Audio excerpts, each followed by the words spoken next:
Hello मेरे YouTube family, मैं ममता यादव अपने चैनल ममता यादव लोकगीत 07 में आप सबका वेलकम करती हूँ, अभिनंदन करती हूँ। आप सब कैसे हैं? आशा करती हूँ आप सब स्वस्थ होंगे, मस्त होंगे, खुश होंगे। मैं आप लोग के बीच एक दर्द भरा सोहर गीत लेके आ रही हूँ।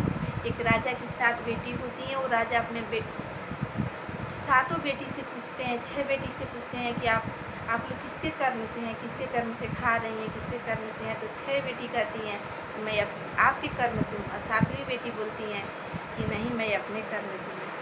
ये तो बात सही है, बेटियाँ अपने ही कर्म से होती हैं। इस गाने में आप लोग सुनिए, आप पसंद आएगा तो लाइक शेयर सब्सक्राइब करिएगा, कमेंट करना ना भूलिएगा। बहुत दर्द भरा सोहर गीत है, प्लीज़ आप लोग पूरा गीत सुनिएगा, शेयर ज़रूर करिएगा, कमेंट करिएगा। राजा के साथ बिटिया तो छवा के बुलावा ही हो।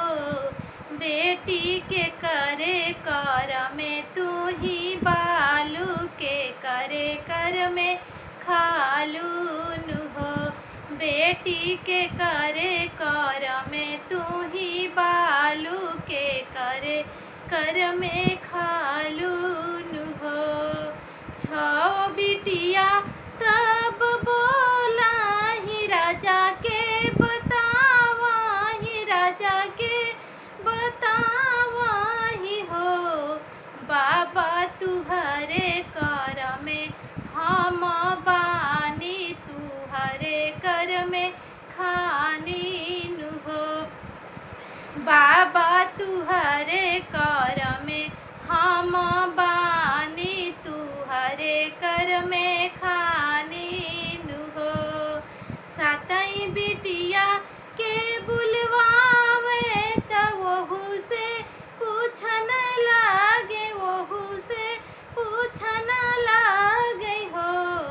बेटी के करे कर में तू ही बालू के करे कर में खालून हो। बेटी के करे कर में तू ही बालू के करे कर में खालून हो।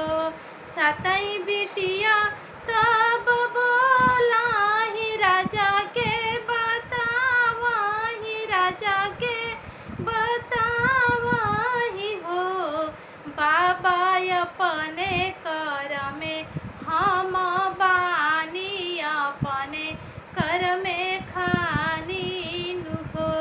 बाबा अपने कर में हम बानी, अपने कर में खानीन हो। इतनी बचनी सुन राजा तो जरी के लावर भाई हो। राजा सखिया झटे राजा नौआ बुलावा ही बर खोजवा ही हो। सखिया झटे राजा नौआ बुलावा ही बर खोजवा ही हो। 6 के ब्याहे राजा घरे अवरी महाराजा घरे अवरी महाराजा घरे हो। 9 7 खातिर जवन मिली उहे ले आवहु हो। 9 7 खातिर जवन मिली उहे ले आवहु हो। एक बन गईले 9 2 बने अवरी दूसर बने हो।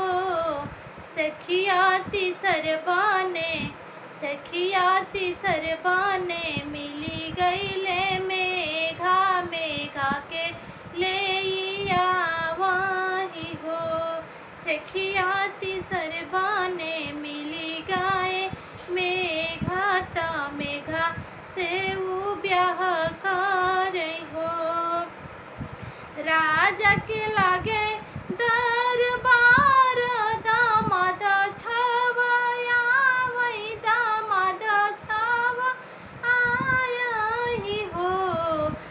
सखिया सखिया सताई के आई गईले मेघा बेटी के मन बिलखाई हो।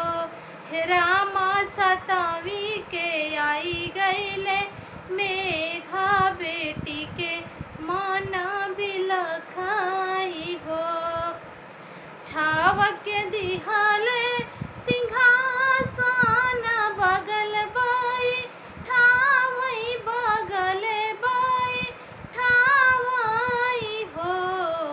हे रामा मेघा के दिहले गोनरिया गोनरी बाई ठावई हो।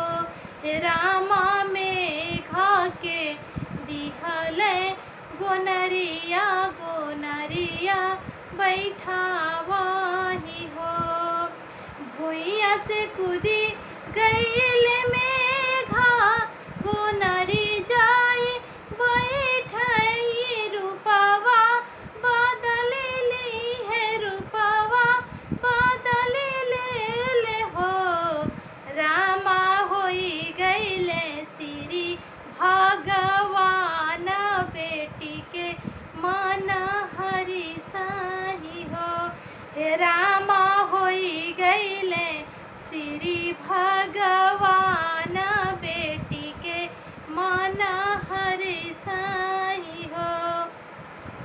हाथ जोड़ी राजा तब बोला ही बेटी से आरजी कर बेटी से आरजी कर हो।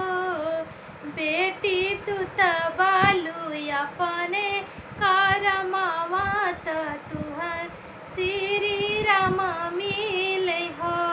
बेटी तू तबालू अपने कारमावा तुहें भगवान मिले हो। बेटी तू तबालू अपने कारमावा तुहें भगवान